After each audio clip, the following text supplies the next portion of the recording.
ಬೆಂಡೆಕಾಯಿ ಕಾಯಿ ರಸ. ಬೇಕಾಗುವ ಸಾಮಾನು: 3 ಚಮಚ ಉದ್ದಿನಬೇಳೆ, ಅರ್ಧ ಚಮಚ ಅರಿಶಿನ ಹುಡಿ, ಅರ್ಧ ಚಮಚ ಇಂಗು, 6 ರಿಂದ 7 ಕೆಂಪು ಮೆಣಸು, 1 ನೆಲ್ಲಿಕಾಯಿ ಗಾತ್ರದ ಹುಣಸೆಹಣ್ಣು, 1 ದೊಡ್ಡ ತುಂಡು ಬೆಲ್ಲ, 1 ಸಣ್ಣ ತೆಂಗಿನಕಾಯಿ. ಮೊದಲು ಉದ್ದಿನಬೇಳೆ ಮತ್ತು ಮೆಣಸನ್ನು ಸ್ವಲ್ಪ ಎಣ್ಣೆ ಹಾಕಿ ಕೆಂಪಾಗಿ ಹುರಿದುಕೊಳ್ಳಿ. ಉದ್ದಿನಬೇಳೆ ಕೆಂಪಗಾಗುವಾಗ ಹಳದಿ ಹುಡಿ ಮತ್ತು ಇಂಗನ್ನು ಸೇರಿಸಿಕೊಳ್ಳಿ.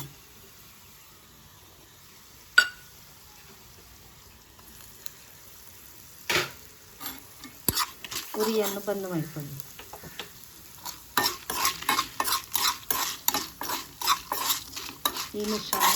ಈ ಮಿಶ್ರಣವನ್ನು ತೆಂಗಿನಕಾಯಿಯೊಂದಿಗೆ ಅರೆದುಕೊಳ್ಳಿ.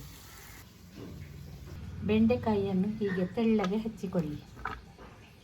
ಒಂದು ಪಾತ್ರೆಯಲ್ಲಿ ನೀರು ತೆಗೆದುಕೊಂಡು ಹುಳಿ ಮೆತ್ತು, ಬೆಲ್ಲ ಮತ್ತು ಉಪ್ಪು ಹಾಕಿ ಕುದಿಸಿಕೊಳ್ಳಿ. ನೀರು ಕುದಿಯುವಾಗ ಕತ್ತರಿಸಿಟ್ಟ ಬೆಂಡೆಕಾಯಿಯನ್ನು ಸೇರಿಸಿ. ನಾನು 1 kg ಬೆಂಡೆಕಾಯಿಯನ್ನು ತೆಗೆದುಕೊಂಡಿದ್ದೀನಿ.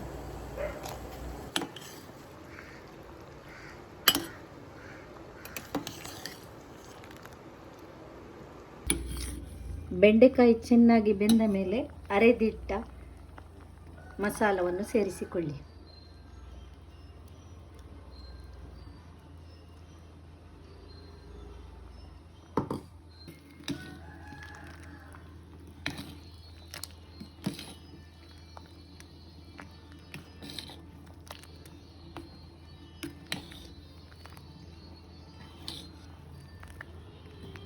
ಈಗ ಚೆನ್ನಾಗಿ ಕುದಿ ಬರಿಸಿ.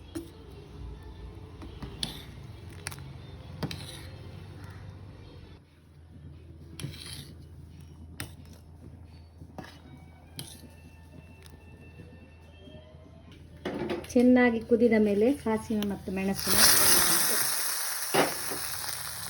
ಈಗ ಬೆಂಡೆಕಾಯಿ ಕಾಯಿ ರಸ ಸಿದ್ಧ.